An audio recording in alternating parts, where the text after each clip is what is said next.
some people were unhappy about my coming here, possibly because they believe I'm a terrorist, they believe I'm a communist, they believe I'm a murderer. Are you a terrorist? Are you? What do you think? Well, I'm asking, I have to you have to apply the answer to you like. Are you a terrorist? Are you? I'm what I am, really.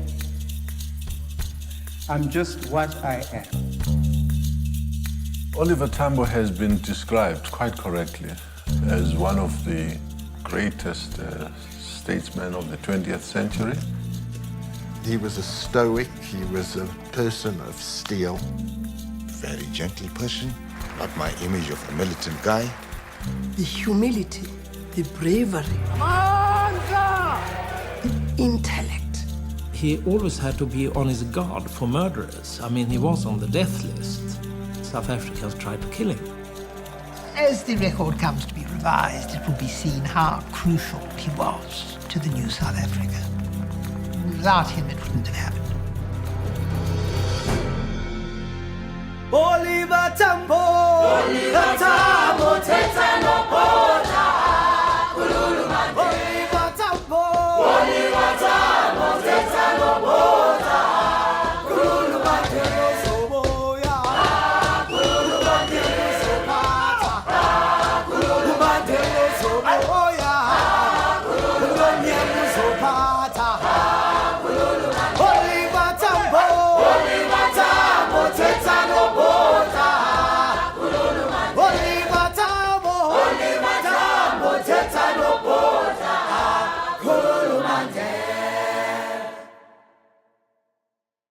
Who are you, Oliver Tambo?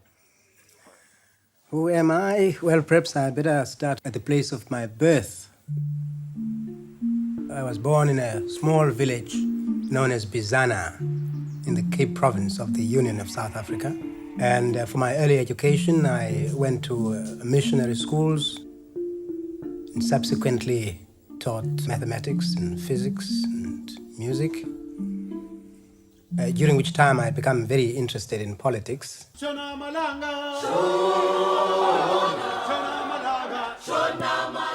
What the young activists of the 40s had done, Tambo, Mandela, Sisulu, was to move the ANC out of the politics of just mild protest to politics of challenge.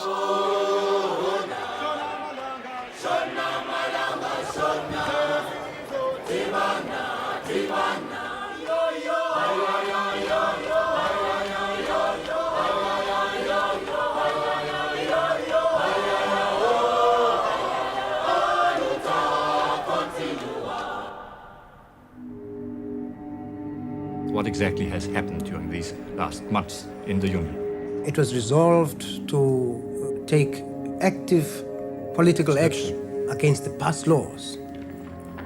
People came out in large numbers. As usual, the police were organized and they fired. Sharpeville? This was at Sharpeville.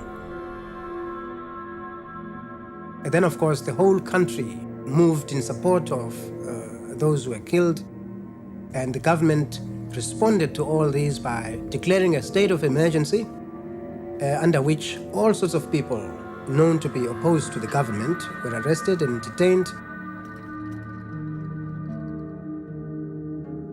After the Sharpeville massacre, I phoned Oliver.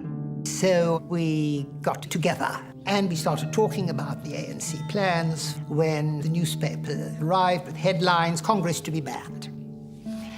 And Oliver turned to me and said, there is a standing order of the National Executive that in the event of Congress being banned, I should go abroad and set up Congress in exile. I said, I'll take you. I mean, it was as natural as breathing in that situation. We had a drive of 1,000 miles, and sitting next to a black at that time was very suspicious. But if the black wore a uniform, then he was obviously a servant and it was okay. So I dressed Oliver in a chauffeur's uniform.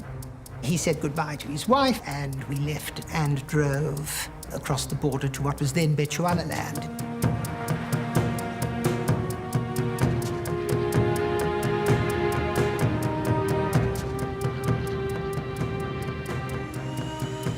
The next morning, fingers crossed, I was waiting at the airport. They all arrived. And I met them, took them to meet the various Tanganyikan leadership. And within 24 hours, I had Oliver Tambo out, and he went to Britain. We looked at our struggles as being fought on two fronts. We were fighting on the home front, but the international front is also very, very important. This is precisely the reason why Oliver Tambo was sent out to mobilize the international world against apartheid.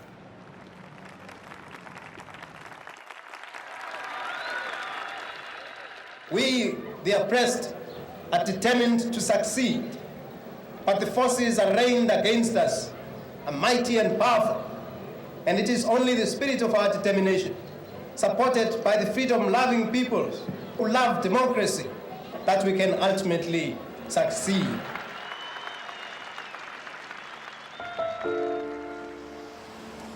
The first groups, the pathfinders, people who opened the road, had it very tough because there were so many shortages and you hardly had a penny in your pocket. I think that the first year must have been a horrendous one, which even I, as living in Britain, I don't think I appreciated. There were times when he was without food, without the kind of basic needs people had, but you could never see it on him. And was always impeccably dressed, took great care, and just carried this enormous amount of dignity in terms of the mission and the cause that he had.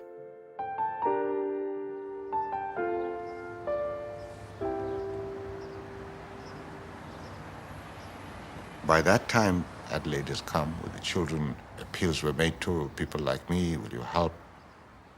I know I would say, oh God, I've got to go and babysit now. Why can't they take care of themselves? You know?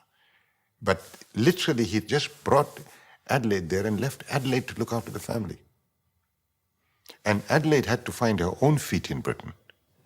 Oh, she was terribly strong. She was an incredibly tough lady. And not tough in a hard way, but resilient. Your husband is away all the time and you're battling on a daily basis to feed your kids.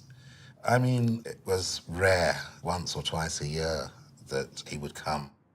But he understood what my mother was going through, and she did go through hell. And he understood how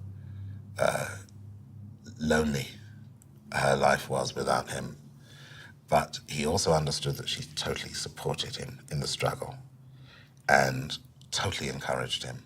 We're both committed to the struggle. And we knew that we're not always going to be together. And even before we got married, we discussed everything.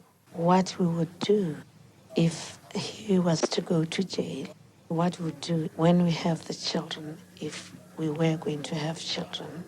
But everything that we discussed before we got married involved the political struggle. And she knew that because of his deep Christian ethics, he wasn't playing around. There was no one else. I think that they both grew up with very, very deep core values of integrity and steadfastness, and the notion that suffering wasn't a bad thing if you were suffering for a good cause.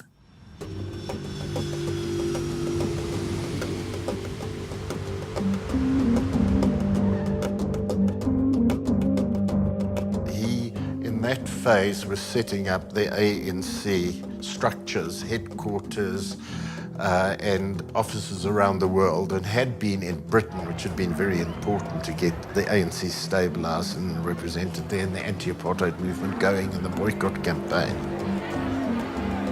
Mr. Tambo, what methods of resistance to the South African government's policies is there? Well, all possible methods, short of violence, of course. He talked in a way that people here in the West understood. That is in an intimate, humanitarian, appealing manner. What we want in South Africa is that our humanity should be acknowledged, that those who are ruling in that country should pay some respect to the concept of human dignity. You have 12 million people in South Africa who are treated as if they were subhumans. In South Africa, I should feel that I'm a human being in that country, and I don't feel so now at all. I feel I'm a stranger, a foreigner, and at best, an animal in South Africa. This is how I feel. He went around to explain who was the ANC, what did we want, and one of the big issues was sanctions. We believe that sanctions against South Africa, economic sanctions, diplomatic sanctions, a severance of even cultural relations like sport are absolutely essential. And we bring this matter as one of urgency. Sanctions was being considered to be a stupid idea. Who had ever heard of sanctions? The arguments that sanctions are a wild idea, that it's not feasible to implement, too difficult, and it wouldn't have effect on South Africa. A bitter debate raged at the United Nations. The issue, the projected boycott of the Republic of South Africa. Mr. President, the Council does not, in these circumstances, have power to impose sanctions. To attempt to do so would be both bad law and bad policy.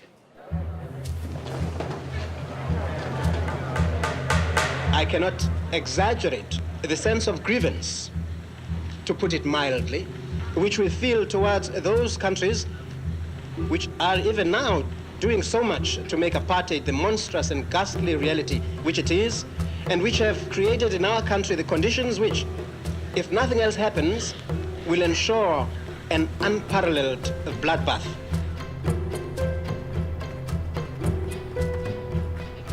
Assured of the support of these countries, the South African rulers are not only showing open defiance, they are liquidating the opponents of their policies, confident the big powers will not act against them. By blocking sanctions against South Africa, what we are saying to the freedom fighters, that the only other option left is the option of armed resistance.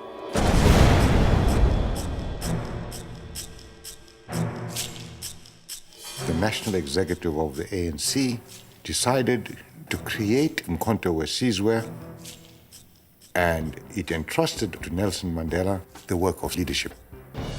It is useless and futile for us to continue talking peace and non-violence against a government whose reply is only savage attacks on an unarmed and defenseless people. Mandela went abroad in 1962 to now brief OR to take him on board fully on the requirements of the armed struggle. Oliver Tambo himself was a devout Christian. So was Adelaide. So this was going to be a radical shift in their thinking. And Oliver said, I don't want to be having to explain this to Adelaide Tambo, my wife. You, Nelson Mandela, come and explain it, right? Because you chaps at home have taken a decision that is moving us out of the paradigm in which we've been thinking. And you better come and persuade us so that in my own family, I have the space to do what I'm doing, and she won't be questioning why I'm doing it. He was an extraordinarily Christian humanist who would have liked to live in peace in a small church, I would say, or he would become a bishop like Desmond Tutu. What we are asking the world to do is not to solve our problems for us, but to assist us solve those problems. We have tried to ask that that assistance should be given in such a way that we can solve the problems peacefully. That has not been forthcoming. And we are continuing to try and solve the problems with the methods that are available to us. And the stage that has been reached is that the methods that are available to us now are those which we have tried to resist over a long period of time. They are the methods of violence. Because the worst of all horrors in the world is to live forever as a slave, as a hated, despised, subhuman. And this we reject. And none of the European countries, not the United States, provided any support. Not only would they not give arms to the liberation movements, but they would not even tolerate the idea that liberation movements had the right to take up arms. But at the same time, they're providing arms to the apartheid regime. The South African military machine was becoming stronger and stronger and stronger. So, in the course of Mandela's discussions, one of the things that he had to explain to Oliver Tambo was that besides African countries' support for the armed struggle, we would need to depend on support from the socialist countries, namely the Soviet Union. The Soviet Union gave us arms, they trained our people, and that was critical. There was no way we could defeat the regime without sanctions and the armed struggle. There was no way. Without those two elements, we probably would still be struggling today.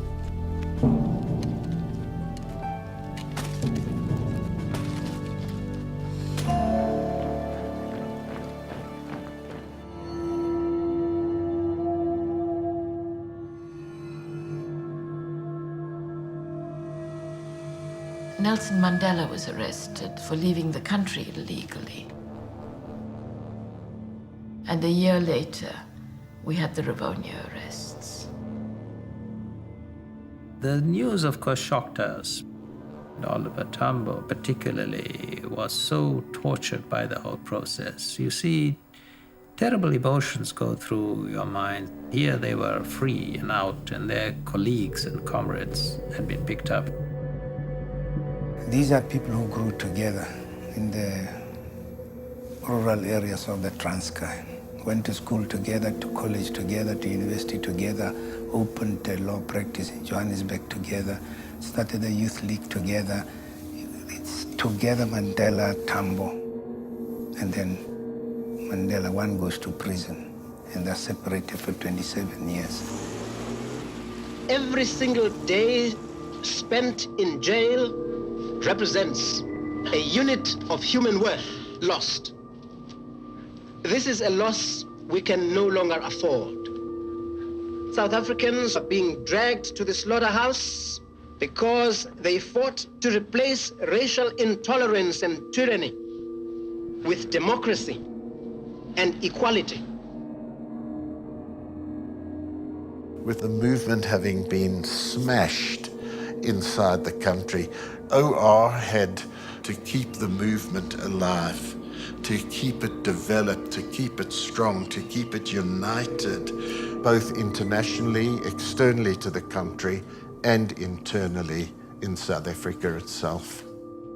And it took a long time for him to agree to be called president of the African National Congress. That's the kind of person he was. Extremely, extremely self-effacing, very modest, but extremely confident. OR had, I would say, 2,000 people outside, the majority of whom have been sent out for training, who are expecting to come back into the country, which was part of the plan.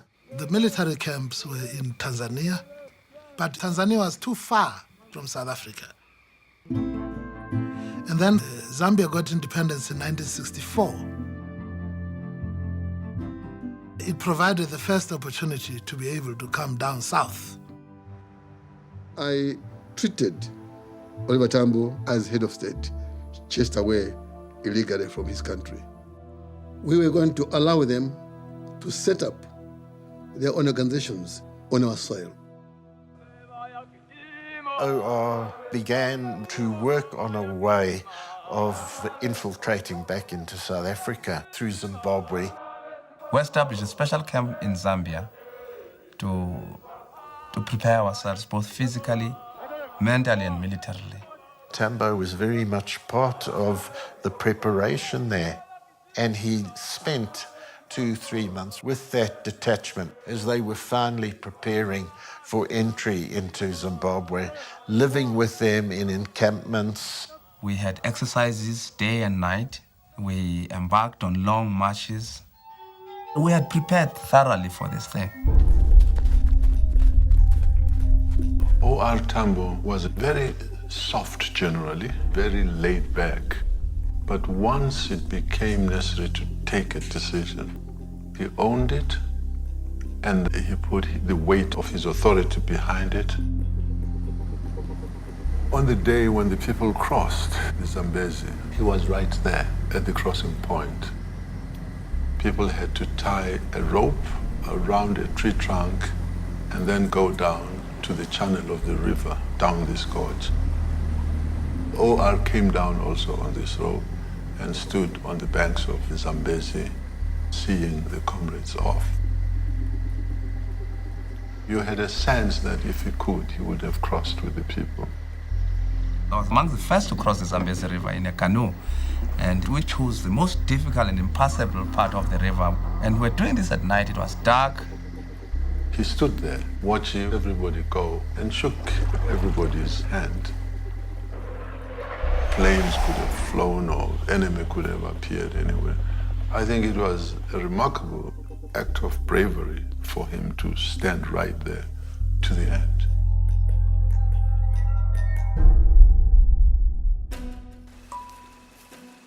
So when we crossed the Zambezi, this was the realization of our dreams as young combatants.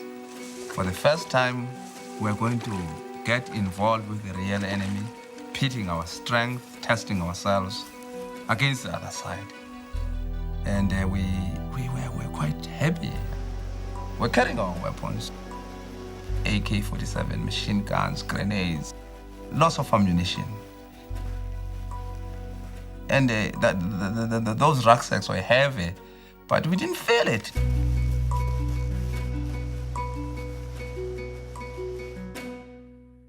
I still remember it was exciting sitting at that meeting. A couple of hundred people are there, and Tambo comes up on to the platform, and then he says, controversies were managed to evade detection for a number of weeks, but eventually there was a firefight with 3 of the enemy dead, lying on the ground, and no injuries to our brave fighters. And we stood up and we cheered. We cheered. At last, we're fighting back. And behind me, there's a voice, well-elocuted English voice, shouts, somebody standing up, "That's murder!" And Tambo steps aside, very quiet. He said, yes. He said, yes, we've become killers. Maybe one of the worst things that apartheid has done has been to force a young generation of South Africans who otherwise would have wanted to grow up to be doctors and engineers and nurses and farmers to become killers.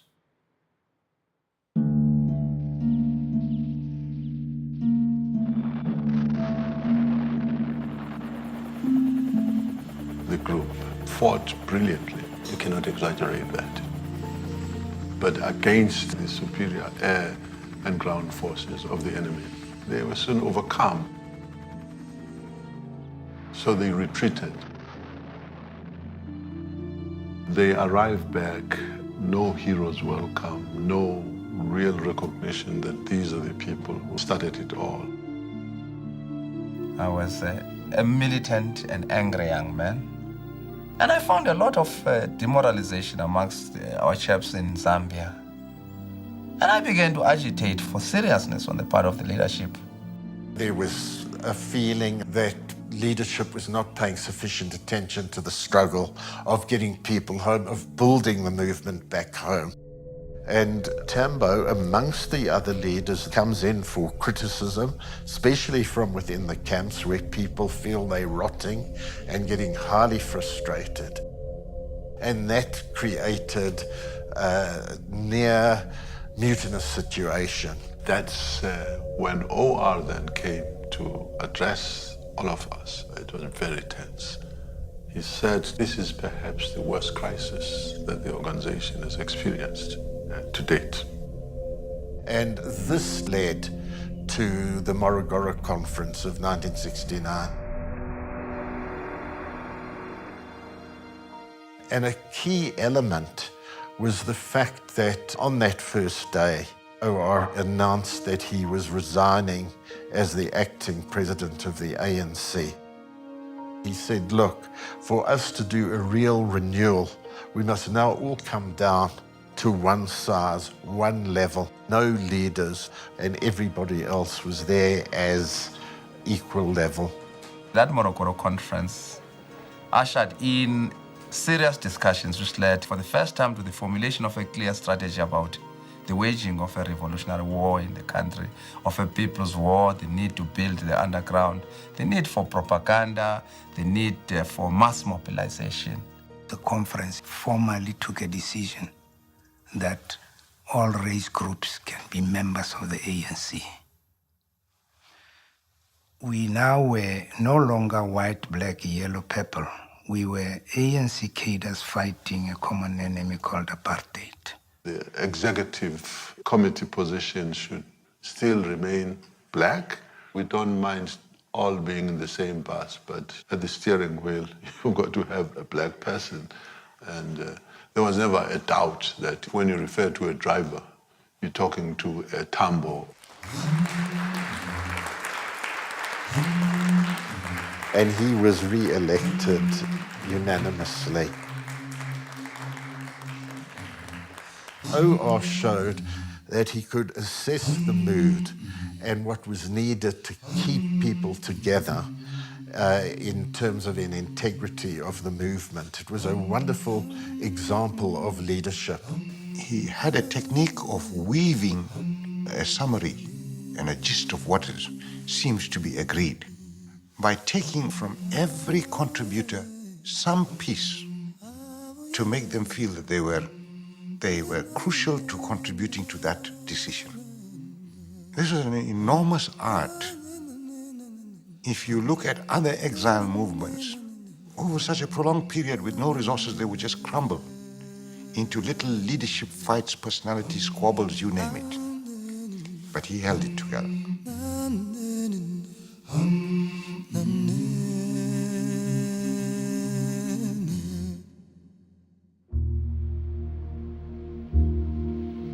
If you destroy this government, what are you going to put in its place? The end result will be a communist takeover. And that is the grand strategy, as I've said, of the Marxists. Our struggle was taking place right in the middle of the Cold War. We're having problems in mobilizing support in the Western countries. The ANC is perceived as a suspicious organization. Mr. Tambo, a large number of the members of the ANC who are active operationally have been trained in the Soviet Union. Is that true? Yes, that is true. Well, the question is, what conclusion should we draw from that? The only conclusion you can draw is that the Soviet Union has been willing to assist us with the kind of assistance we want. If the same young man had gone to Canada to learn how to shoot, how to handle a weapon, how to fight, we would say that Canada is ready to support us to win our independence. But the reason we go there is not to ask to be influenced by Canada, by the Soviet Union. We ask to be assisted with a struggle that we started a long time ago. The government in both Britain and the United States didn't want to hear our problem. The Prime Minister of Britain never met my president. The President of the United States never met Tambo. The government have always resisted speaking to Mr. Tambo and his colleagues because of their unashamed policy of violence against innocent people and their attempt to undermine the South African government. For that reason then, where it was difficult to approach a government, we approached the citizens.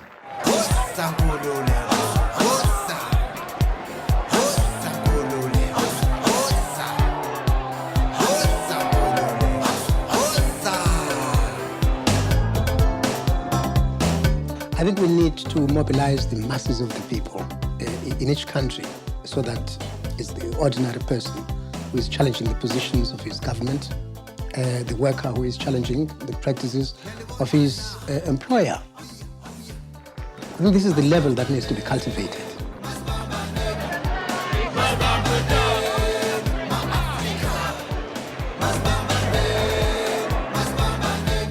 I remember the moment I met Oliver Tambo very, very well. We started one of our first campaigns, a huge campaign for the liberation of political prisoners. He came especially for the opening of this huge campaign.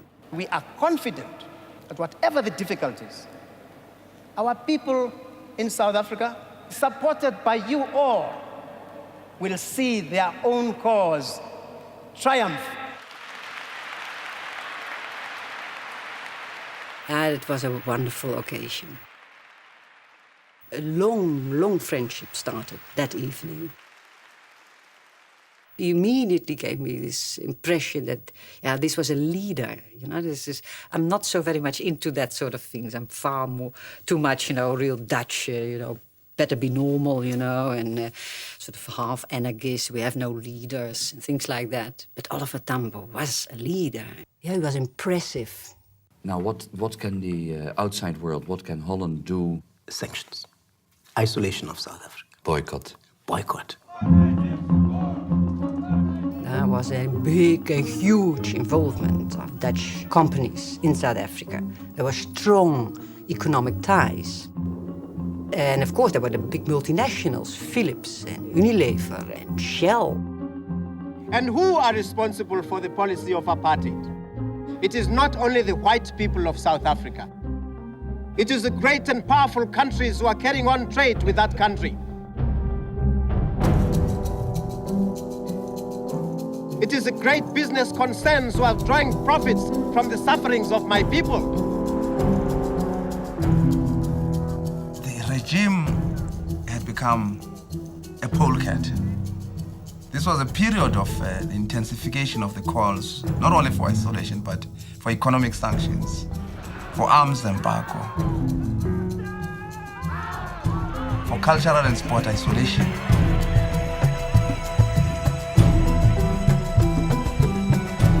Apartheid was declared a crime against humanity by the United Nations. That was sort of the magnitude of the isolation of the regime. The failure to employ sanctions is to feed the escalation of war. And therefore the West, by not applying sanctions, they are creating precisely the conditions in which war must escalate.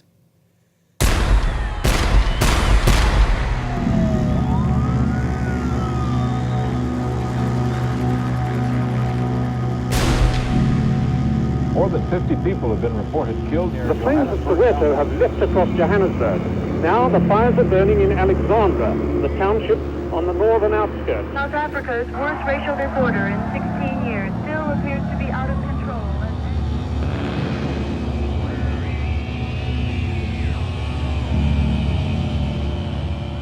The news stunned and shocked us to massacre children on the scale of June 16th and after was something utterly incredible, totally inhuman.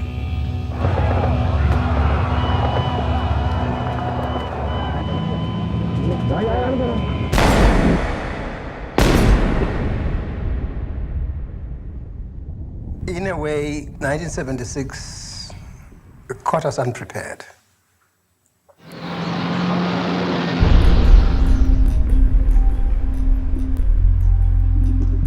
The young people came out in their hundreds, if not thousands. We said, what do we do with them? The numbers were so big, and they kept on coming. They kept on coming.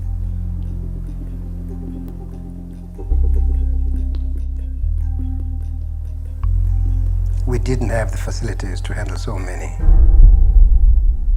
It was fortunate that the uprising came at a time when two more states in Southern Africa had become independent. Mozambique in 1975 and Angola also in 1975.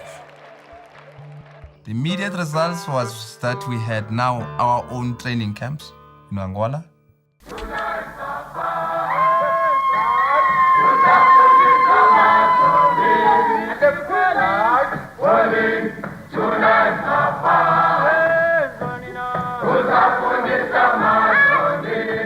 Are you prepared to fight? I'm very much prepared to fight.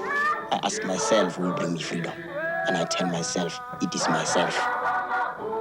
We wanted to be out of the country for about 3-4 months and come back. Train, come back and fight, that's all. I remember Joe Modise saying to us, the easiest thing for the ANC to do would be to train all of you and take you back to the borders with South Africa and say, go in. But you'll be massacred in a day. Good morning, comrades. First thing you've got to tell them that we look at our struggle basically as a political struggle. And even the operation when you go home, your main task is to educate people politically. For the benefit of all the people of South Africa. Great! And we were not so keen to learn all this thing. we knew exactly what we wanted. Let me train in how to use the gun and then come back and shoot that policeman in my township. Naturally, young people are impatient. They want to do things now and quickly. So these old people are wasting our time. They must give us these things, and then we'll fix it up. What we need to do is to take them on board, but as much as possible, Tambo himself would address them. I was told that I was going to meet O.R. Tambo. He immediately says, tell me more about South Africa and how you feel and what is happening there and what are your views. He makes me feel that whatever it is that I'm going to be saying to him, it is important. He came to address us and he sat down on the floor. And you know, when you're young and they're looking at this person and awe, and there is in this very smart suit, he sits on the ground just like that. And I say, we're impressed. You see, these are revolutionaries. He articulated his thoughts with precision. You could see it's a person who says exactly what he means.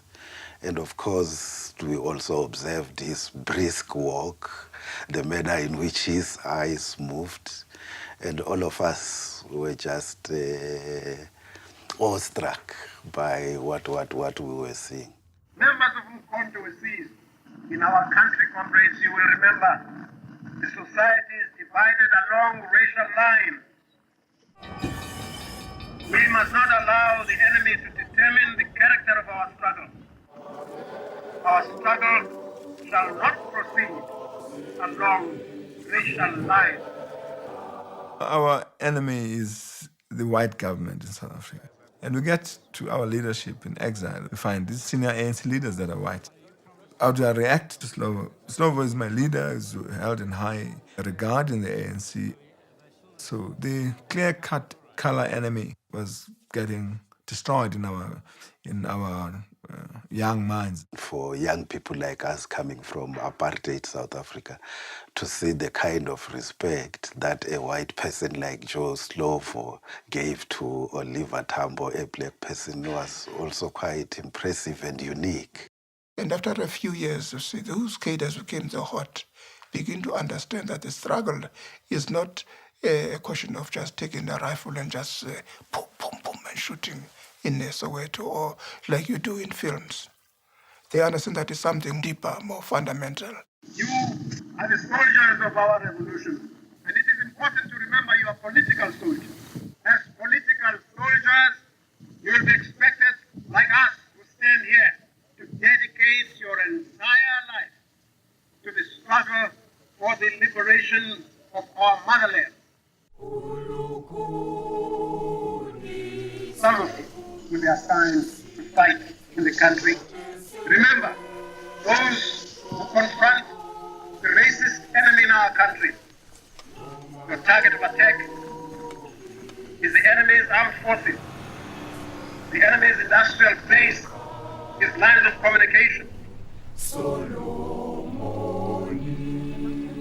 I heard a lot about our guys going into the country, being ambushed by the apartheid forces and being killed. I remember one time we were being revolting adolescents, and he said to us, you have to understand something. Young people of your age are dying. They're soldiers. They're fighting for the liberation of their country. And my job is to send them out. Your age, your children like you. He would tell me that I lived a life of luxury compared to the boys in the camps, but I knew that. And I asked him about it because I saw his pain. And he said, you know, I'm responsible to their parents. I send them into danger for a purpose. And so I'm responsible for their parents. And each life, you know, mattered to him tremendously. So he did feel like their father, sending them into battle, and it weighed heavily on him. You know, he's a father of many other children. The children whose fathers are in jail, the children who have been orphaned during the struggle, and our children have learned to share their father with the other children. When he would come, my mother and him would talk for hours through the night into the next morning. Sometimes I would hear them singing hymns for like 3 hours. Seriously, 3 hours in their bedroom, just singing hymns together.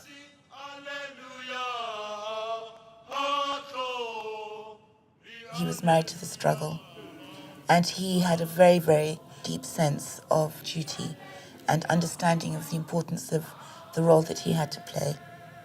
And we were tremendously proud of what he was doing. I would sometimes say to him as he was leaving, "Give him hell, Dad," you know. And one time he came back into the house and he said, "What do you mean?" I said, "You know, kill him.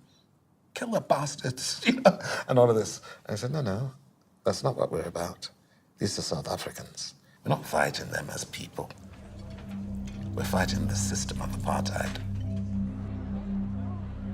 The South African situation is an act of violence against the majority. Physical violence, psychic violence, spiritual violence. The world is expecting the apartheid system to be dropped, to be dismantled. And the indications are that it is there to stay. And so the people are putting on new energies into the struggle that has been going on. As soon as we intensified, they got nervous. P.W. Botha and his generals came out with a strategy of total war.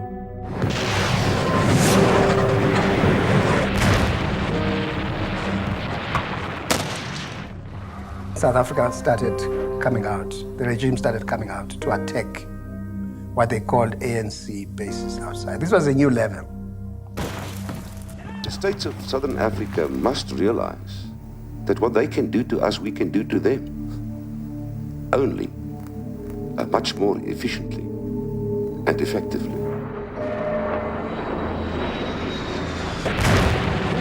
They attacked Mozambique, Maputo, Matola raids. They would kidnap people in the frontline states, and they even went to war in Angola.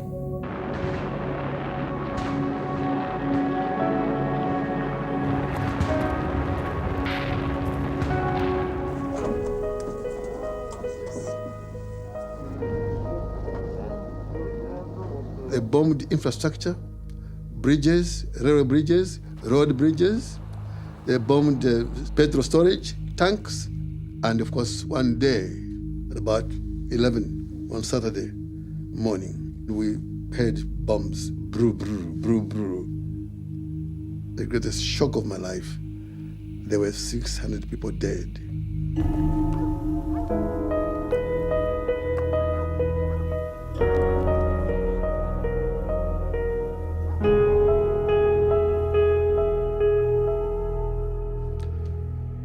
But that is the price we had to pay. So they risked their national independence, they risked their sovereignty, they risked their economy they risk actually their whole future by fighting apartheid. Very few situations in history where you've seen so many poor countries who just come out into freedom and then throw their lot in with a liberation struggle.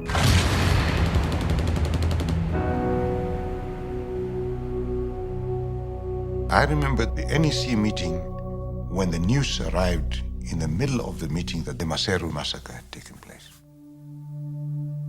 We were so incensed with that massacre. Oliver Tambo said to the meeting, he is going to attend the funeral in Lesotho. Now, Lesotho is surrounded by South Africa, and there's no way to get in here except to cross overland or fly over South African airspace. And so first we tried to oppose him, and he wouldn't listen to us. He said, you can't talk about people not being intimidated if we, the leaders, are not there. And I have to be there. And the president of Mozambique, Samora Machel, heard this, and he called OR. Oliver, you're not going to Lesotho. You, the president, the struggle depends on you. You're not going to take a reckless decision. So I'm not going to allow you, he said, to go. And OR again had to sit down and debate with the late Samora Machel and prevailed. He said, I am going. I am going. None of you are going to stop me.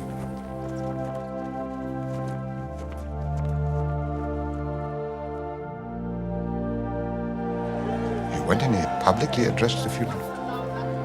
Publicly addressed the funeral. We shall move in the direction dictated by the masses of our people.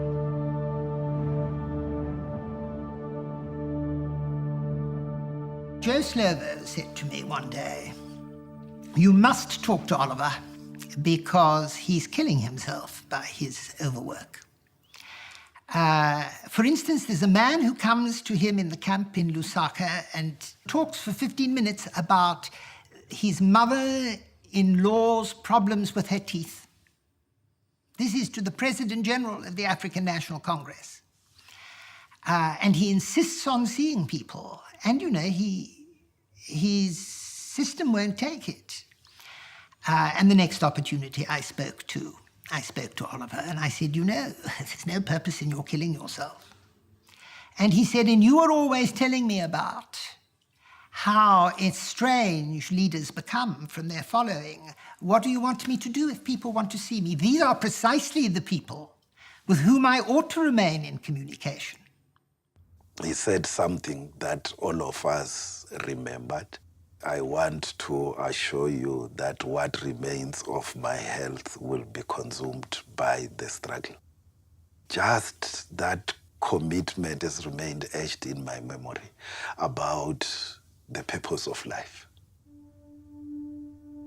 And I think Oliver Tambo answers that beautifully.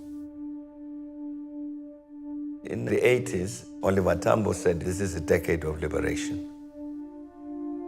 So this notion is there in the heads of all of us, that this decade of the 80s is a decade of liberation.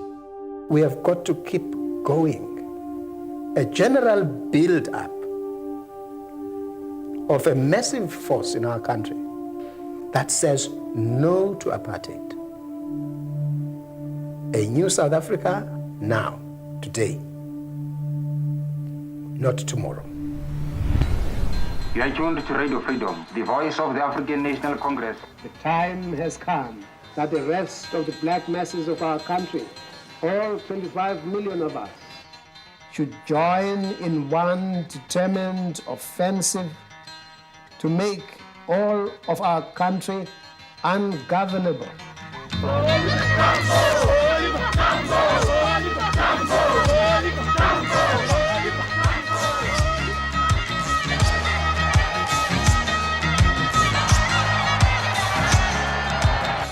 The people are rising up, not just in the main urban centers, but in small, seldom heard of towns, spreading. Organizations were springing out, the unions were emerging in a more powerful way. Strikes became a feature of our struggle in this country. Youth organizations were mushrooming all over the place, and as well as women's formations.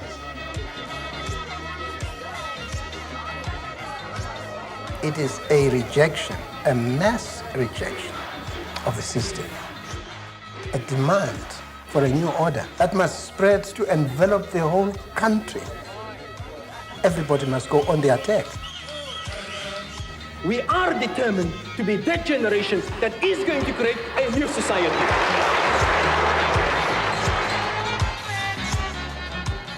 The struggle had reached a point in South Africa, within the country, where we could not provide effective leadership from a great distance. It needed senior people from the national executive level to come in and live in South Africa and interact with the forces and give political and military leadership. So, Oliver and Slovo were to undertake the work of sending such people into the country. The idea was that we would make contact with people and ensure that those who were prepared to be involved in the struggle and committed to the policy of the movement got organized into viable, safe structures and did work. From printing inside the country, having political classes and discussion about policy and ways forward, interacting with the civic organizations that were sprouting in the country so that they got leadership. Secondly, get people out for training, political and military, and intelligence. And then those coming in from outside would have a structure into which they could be absorbed when they got into the country. We began now to impact inside the country. We're sending more cadres to engage the enemy in military operations. We went for their military headquarters. We attacked police stations at a number of points. We planted explosives and destroyed their installations. 20 people were hurt in the latest bomb attack. 15 bombs have gone off in urban areas this year, nearly half of them since the state of emergency began 3 weeks ago. Because of his personality, very peaceful and peaceable. His role in armed struggle sometimes is not fully appreciated. He would ensure that some symbolic military activity takes place in order to drive home a particular political message. Our armed actions were always directed at mass mobilization.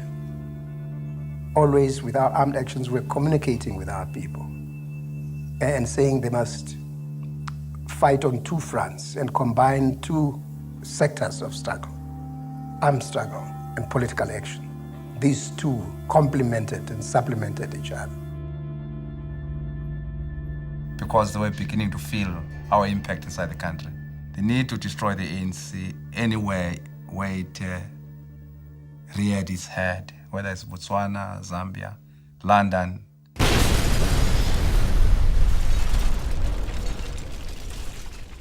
The offices in which we're sitting have been bombed. Does your wife worry about you? Well, I'm sure she does. She does. Every wife would. She does. The children do. Everybody else do. My colleagues worry about me in the ANC. But I myself expect, I really do expect, that I will be killed by the regime or its agents. There were definitely lots of agents, and they were very clever. And the special branch played them accordingly. So you can't get away from needing a very strict code of security. So he was ever so isolated. I remember once in Arusha, Tanzania, I came to an hotel and he was with his bodyguards on the upper floor and he could see nobody until I managed to get in. And he was ever so relieved. It was like seeing a prisoner. One day I get a phone call. Hello. President Oliver Tambo on the line. He said, we have a problem. We have captured a number of agents sent by Pretoria to destroy the organization. And there's nothing in the statutes of the ANC about how we should deal with them. A week later, I'm in Lusaka, taken to the office. And he said, we use torture. The bleak face quietly. I can't believe it. We're fighting for freedom. We use torture.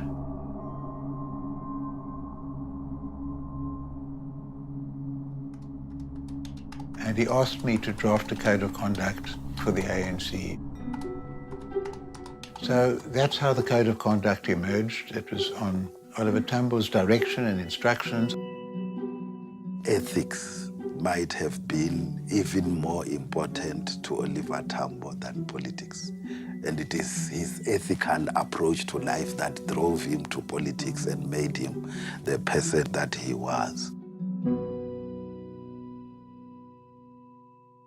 The ANC must continue to make sure that our revolutionary struggle is revolutionary in every respect and obeys the rules of any revolution.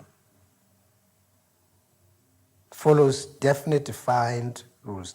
A revolutionary behaves in a certain kind of way and is distinguished and distinguishable from the criminal, from the vigilante,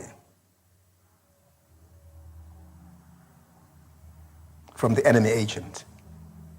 And he doesn't have to debase himself. It's the system who are the criminals of our country. We must destroy the system, and then the criminals will go.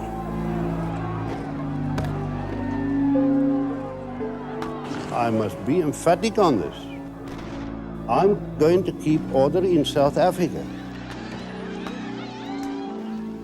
And nobody in the world is going to stop me from keeping order.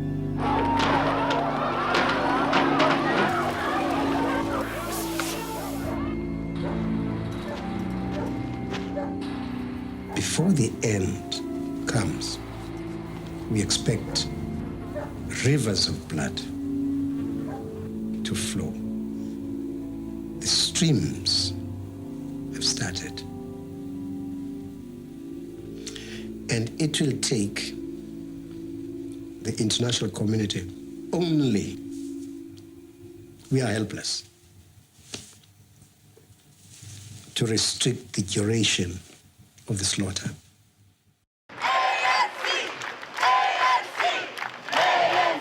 The role that he played in forging one of the biggest global movements, I think it's one of the major achievements that anyone globally had ever made.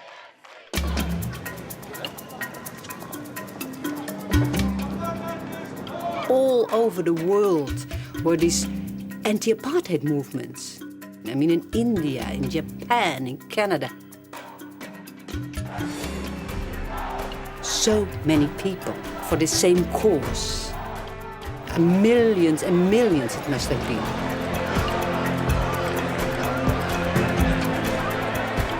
It was the largest and most successful social justice movement of the 20th century.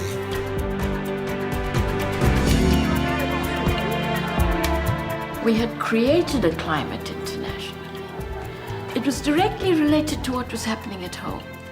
As struggle escalated in the country, you got greater support.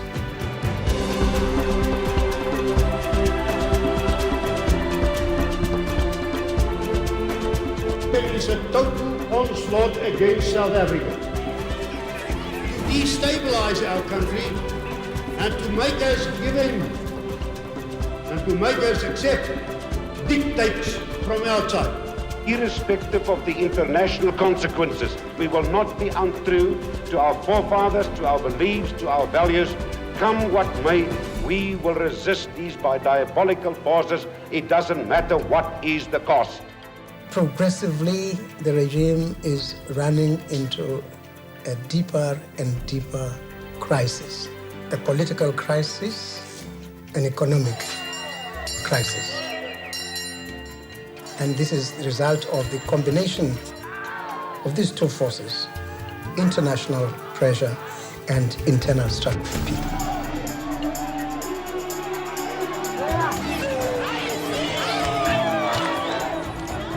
The forces in the world to isolate South Africa was making it less and less creditworthy. The country was becoming, quote, unbankable. And I wanted out.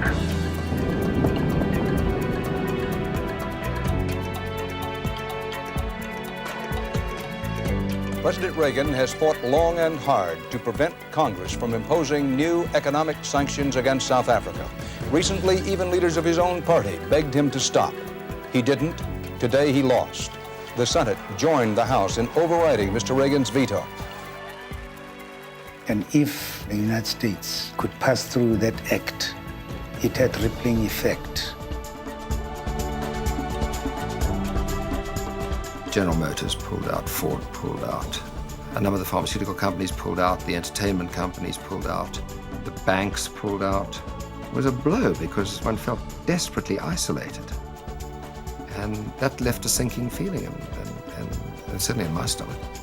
I was watching one day on television the Deputy Governor of the South African Reserve Bank. He said, trade boycotts never affected us. Always been ways around that.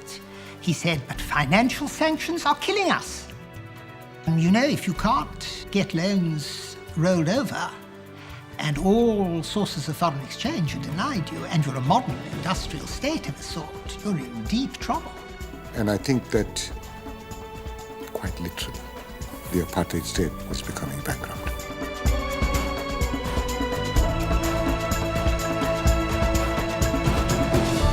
Three South African business leaders flew to the neighboring country of Zambia today for unprecedented talks on the future of their country with black guerrilla leaders outlawed by the South African government.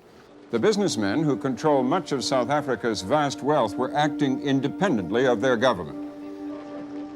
I had the conventional view of the ANC as the devil incarnate. White-hating, murderous, terrorist, communists, Moscow-dominated puppets. I mean, this was the common perception of them. The meeting was held behind the closed gates of a game reserve in the dry bush of eastern Zambia. The white businessmen represented the highest levels of South Africa's non-government power structure. A year ago, it would have been unthinkable and indicates business's deep concern that the end is coming. Naturally, the South African businessmen gravitated towards one side of the circle and the ANC on the other side of the circle. And the ice was broken when Oliver Tambo made some quip about the division, the apartheid of the seating arrangements, if you liked, at which stage everybody burst out laughing and we mixed in. The ANC executive, at least a half of them, were members of the South African Communist Party.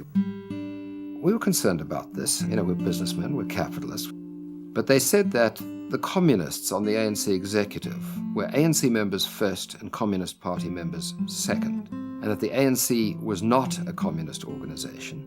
They used Sweden as an example of a model democracy. I was surprised at that. It was obvious to me that the ANC had an overwhelming nostalgia to return to South Africa, which they were then unable to do, and I found it very easy to like them on a personal level. We admired the fact that this group of business leaders decided to come to Lusaka, notwithstanding expressions of disapproval by P.W. Botha. We thought it was a recognition on their part that it's not really going to be possible to resolve the problems of South Africa without involving the ANC. No question that it was a turning point. I mean, I think what happened is that we lit the fuse, and then it just ran from there on. And meetings with the ANC then became, over a period of probably 18 months, flavor of the month.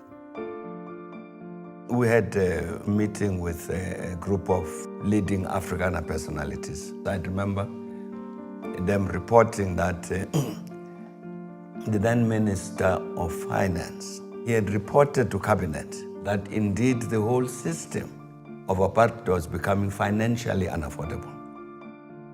There was a meeting in my home in Walton-on-Thames of Oliver, Thabo Mbeki, myself, and Christopher Ball, who was head of Barclays Bank in South Africa. And the chairman of Barclays Bank said that by the year 1990, the country, South Africa, must be well on the way towards the resolution of this problem of apartheid. And Oliver shook Chris's hand and said, "I want to tell you how honored I am to have met you." And my reaction was one of absolute shock. If anyone was honored by that, Chris Ball was. But for him, any white in Chris Ball's position who could bring himself so far as to understand what the Africans were fighting for deserved honoring. He wasn't looking for enemies to smite. His whole approach was build up the number of friends you have and neutralize the enemies. And if necessary, create space for the enemies now to enter into dialogue and transform and change. And shortly after this, Barclays disinvested. Good evening. One of Britain's biggest investors in South Africa, Barclays Bank, have announced that they're selling up. It's the largest pullout of foreign business to date in South Africa, which has already seen. Britain has done an about-turn on its policy on South Africa. It's offered to meet Oliver Tambo, the leader of the African National Congress. It'll be the first meeting between a minister and a representative of the organisation, which is banned in South Africa. Mr. Tambo, could we ask you to come to the microphone, sir? What are you doing here? Right, we're hoping you're going to tell us something. Well, thank you very much. Thank you very much. You have turned me into a little film star.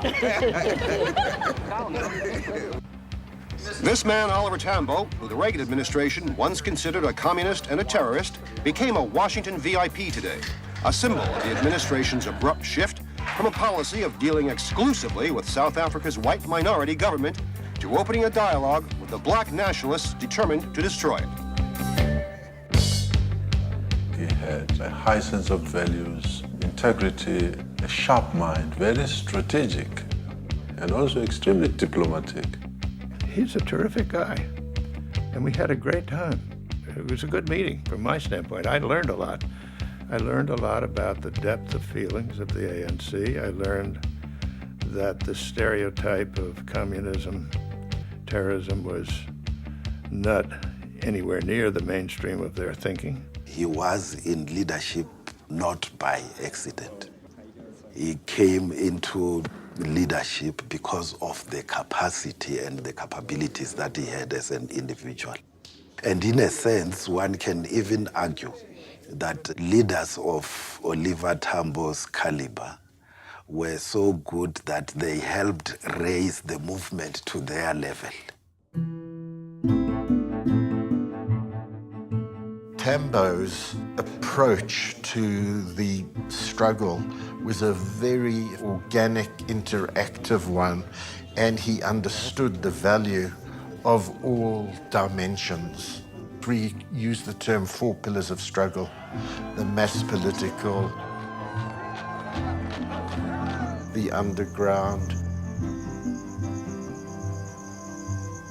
MK activity reinforcing political, and international solidarity, where he was a keynote speaker internationally from the United Nations all over the world. On one front reinforces the struggle. And finally this evening, our person of the week, Oliver Tambo, the president of the African National Congress. What is the difference that Oliver Tambo makes to the struggle? Tell me what you think are your strengths. My political strength, I think, lies in the truth. I am simply what I am.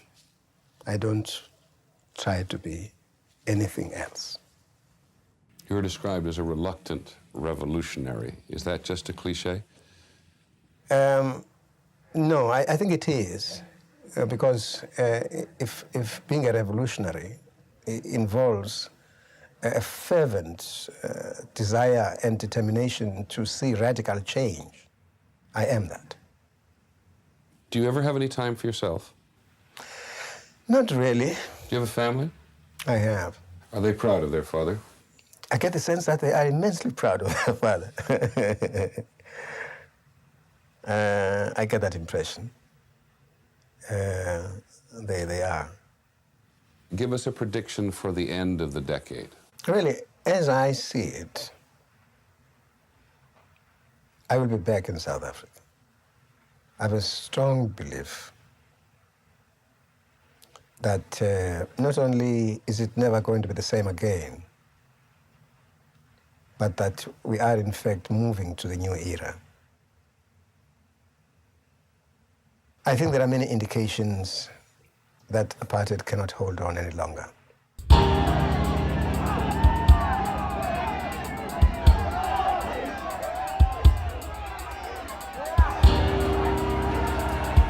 Creating ungovernability, giving people courage, so the mass actions should intensify. But also sending a message that the ANC has developed the capacity where we could make the system dysfunctional. I think it's that approach that sent the message that if negotiations did not happen, we would then have a scorched earth in South Africa.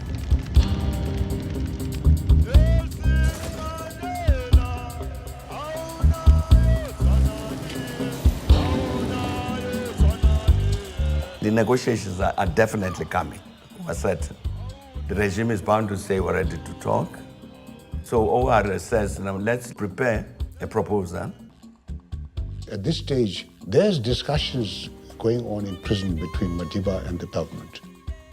When OR heard that there's some talks going on, he was deeply concerned. He said, what is important is that the regime must not have an opportunity to divide us. I agreed with Oliver to develop an entire new communication system. And through that, I linked Nelson Mandela with Oliver Tambo. Now, OR was just ecstatic. He sent an exhaustive briefing in which he outlined the dangers of negotiation, what the different maneuvers are.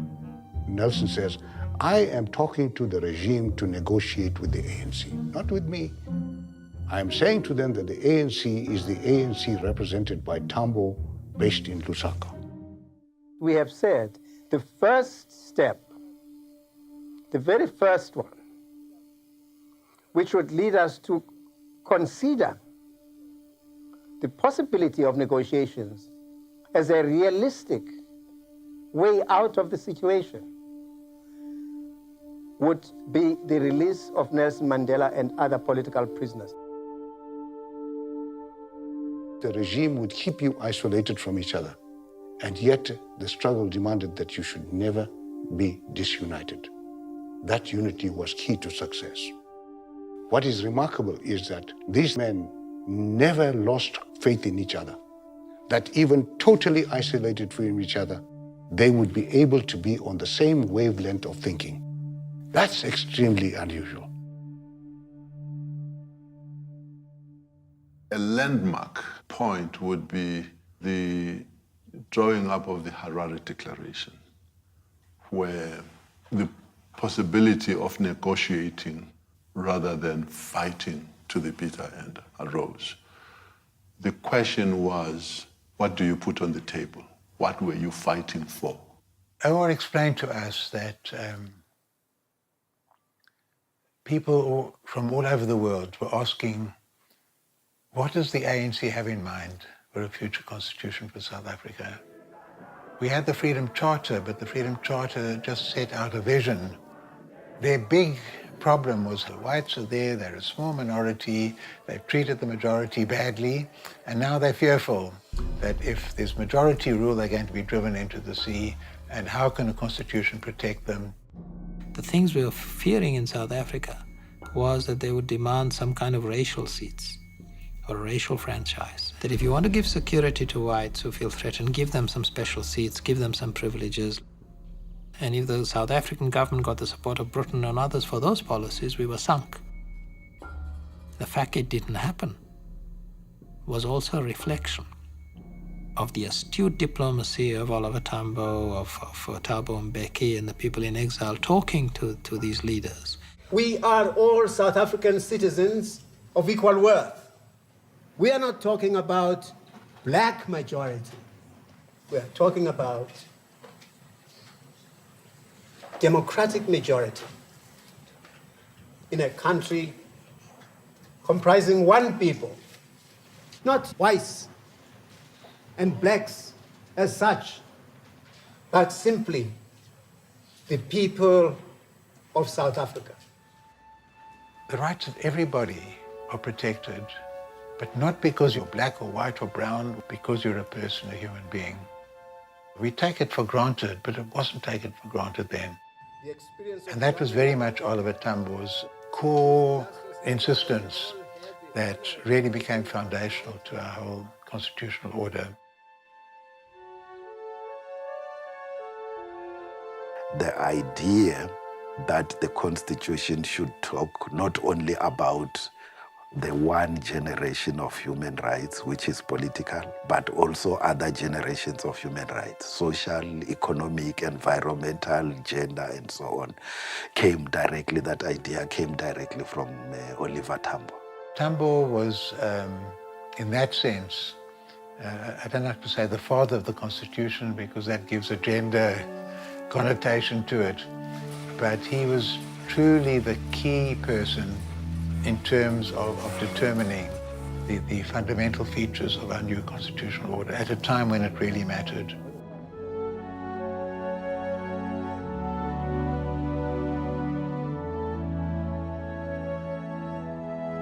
So the Harare Declaration is a reflection of how OR thought you've got to present a position. We must avoid a situation where the process of negotiating the future of South Africa gets taken over by some other people. That therefore we needed to tie the world to our own vision of what should happen. He had worked night and day tirelessly, and he had written to consult people, including Mandela, on the draft. The Harare Declaration was more than just a statement of principles. It had great strategic and instrumental value in requiring Pretoria to take steps swiftly to release political prisoners, allow the exiles to return, and permit free political activity. And he had said, we are preparing this as a strategic perspective on negotiations, but I don't want it to be seen as an ANC document. I want the OAU to take it to the United Nations, to have the United Nations adopt it as the United Nations document. Because if we do it as an ANC document, already people will oppose it. We want the whole world behind this perspective of the negotiated solution. He'd been traveling throughout the frontline states and further afield to meticulously brief every single leader about the ANC's change of tack. Didn't spare himself one iota. We then contacted our own people at home here, UDF, to say to them, you people need to be part of this. Come to the meeting of the OAU, which will approve this. That was OR's crowning achievement, because he steered the process that would say, in spite of all the dangers, this is how South Africa should move through negotiation to a democracy.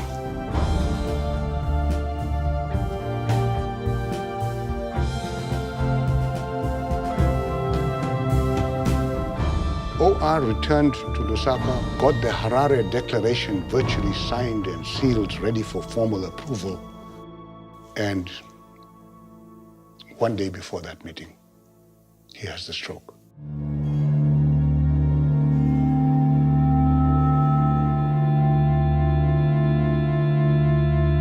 In the camp, it was not whether he had suffered, it was like he has died. I mean, we were in mourning, I don't know for how many months. The whole movement was so concerned and depressed and worried. And, things were now beginning to happen. And that stroke came about through the hard work he put in on the Harare document, the Harare Accord, the whole negotiation approach. He was very sharp. His mind was still very, very sharp. And it left his speech behind. You could see his ideas, you could see him talking, but he still trying to phrase a sentence when actually is ahead in his thought. It was very frustrating. I was the chief rep then in Stockholm. I said, well, let me talk with the Swedes and see if they could invite over to Sweden so that the doctors can really work on him. He was ever so popular among all the other patients being rehabilitated from their strokes.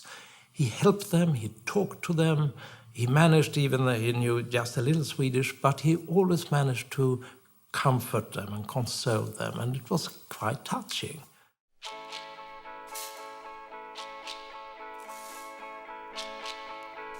Even after his stroke, without a hitch, the Harare Declaration. It was adopted, taken to the United Nations, endorsed there. And that is why, in negotiating with the apartheid regime, we had a blueprint that was on the table and known. So if you really want the architect of the South African transition, then it's Oliver Tambo. You need two things to keep an iniquitous regime alive. You need an inadequate resistance to it, and you need a confident, united backing for the regime. And apartheid lost both virtually together, interrelatedly. I am now in a position to announce that Mr. Nelson Mandela will be released at the Victor Verster prison on Sunday, the 11th of February, at about 3 p.m.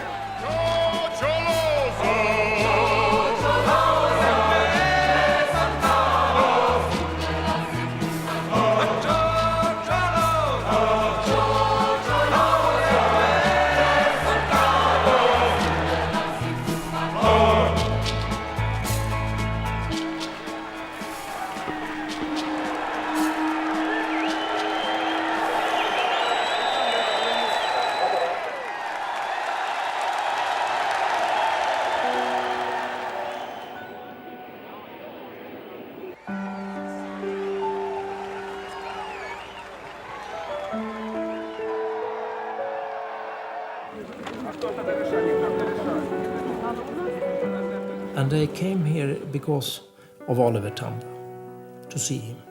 That was the first journey abroad. It was an emotional occasion. It was like, is it true, are you out of prison? Is it true, is that you, Comrade Oliver Tambo? Oliver could walk, talked with great difficulty. And they mostly embraced each other, and they stood hand in hand, and they just beamed like two happy children, seeing each other after such an enormously long time. Madiba would come towering and, oh, comrade! All the speeches each one of them has made will never be as meaningful as that first hug.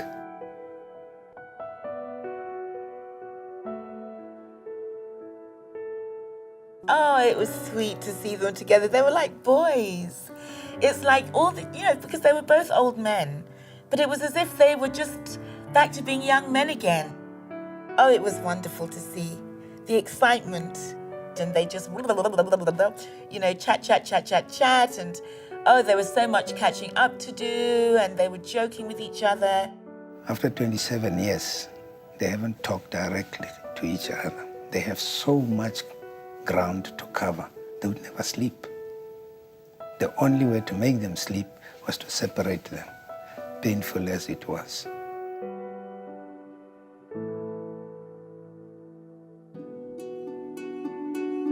And there was this beautiful little scene that played out as we were all leaving, because they led us.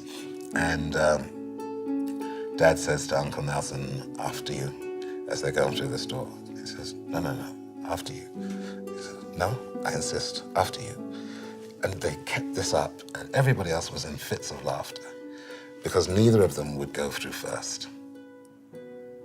For me, it symbolized the respect, the love between them.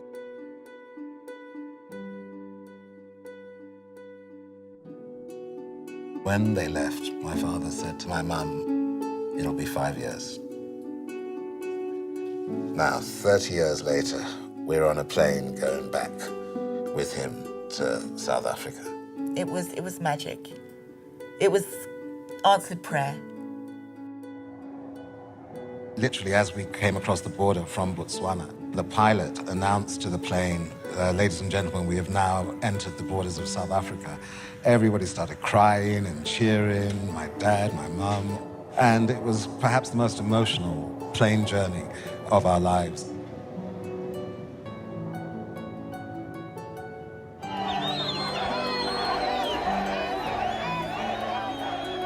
The airport was at a standstill. There were crowds and crowds of people.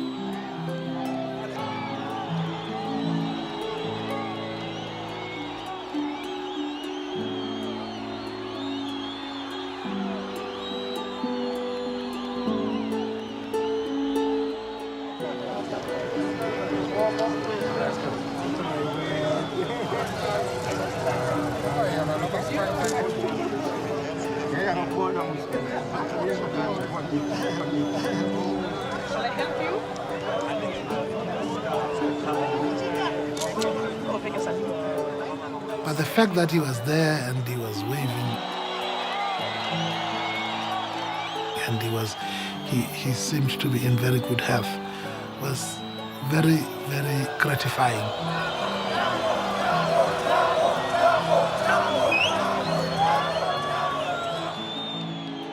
Samba nawe Tambo, Samba nawe Tambo, Samba nawe Tambo, sishoguwe. Samba nawe Tambo, Samba nawe Tambo, Samba nawe Tambo, sishoguwe. Samba nawe Tambo, Samba nawe Tambo.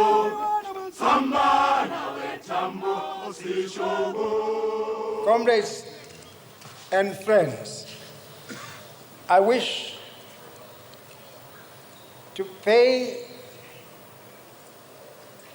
a special tribute to all of you here and to many more around the world. Finally,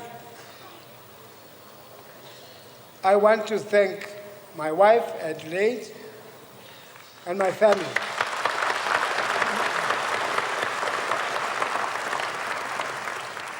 They gave me the love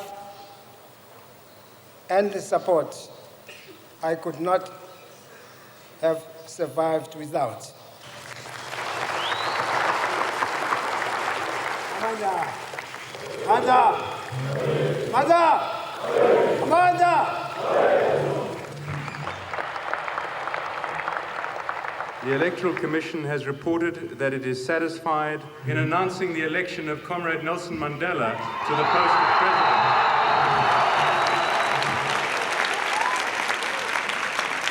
You have entrusted me with the presidency of the ANC. It will not be very easy for me to follow the giant footsteps of Comrade O.R. He paved the way forward with gold, the gold of his humanity, his warmth, his democratic spirit, tolerance, and above all, intellectual brilliance, which in the end outwitted the racists in this country. No struggle depends on one person, but there are exceptions to every rule. Comrade O.R. is that exception. There is not enough rain in the skies for us to be able to shower on him the honor he deserves.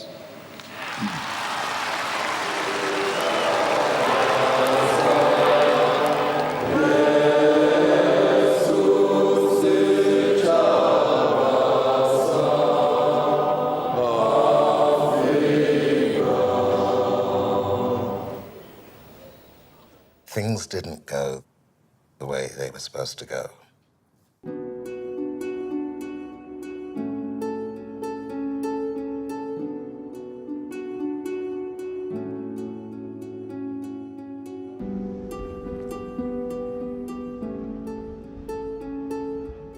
So he didn't see democracy.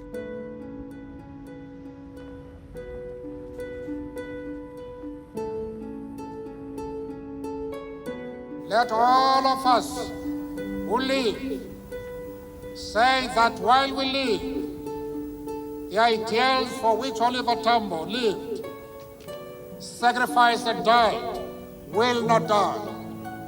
We have it in our power to remake South Africa into what you wanted it to be: free, just, prosperous, at peace with itself and with the world.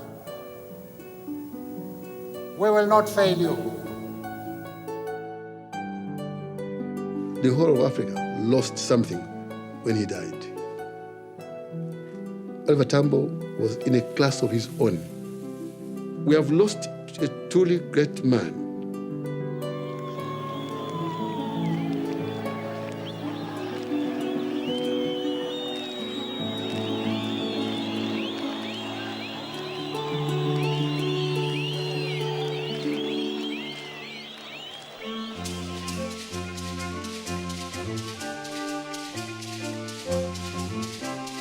What I personally would be certain of is that under the leadership of an Oliver Tambo, you wouldn't have the kind of divisions that the ANC has been experiencing. Oliver Tambo's character would have been his force of example under current conditions that would have discouraged some of the tendencies that we're experiencing today. That is something that we need to take from his life. We can learn as young people that leadership is not about being elected, about chest thumping, is about what comes out of you, what it is that you put into society for a better life. And OR was that kind of a person. I think every leader who wants to be accepted as a leader, if they were to learn from OR, it would be A, that integrity is paramount.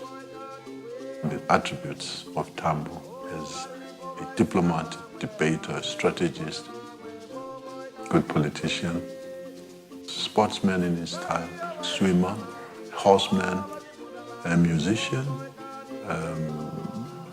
really talented, but ultimately just such a good human being.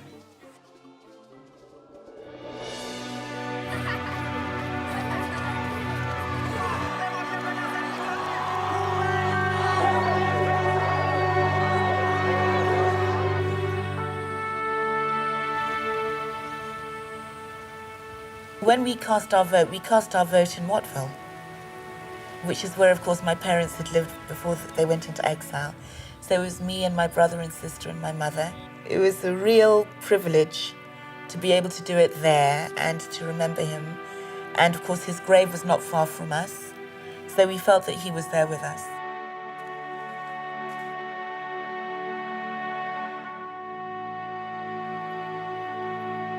The most important thing that I learned from my father is that you must never sit still for injustice. It doesn't matter, it can be someone jumping in front of someone else in a queue. Don't keep quiet. Because when you start to get used to keeping quiet, you'll never open your mouth. It does cause you to reflect a lot and think about the life you've had when your father passes, you know, and all the things that could have been if it had been a normal life. But once they're gone, they're gone. So I cherish the memories. I still, when I go to his grave, talk to him. Because my mother used to. She'd tell my father about how Dali's doing, how Tembi's doing, Salani and the staff member and this one and the driver. And that's been our family tradition. And now that they're both in that grave, I speak to both of them. And what is beautiful is that my children now do the same thing.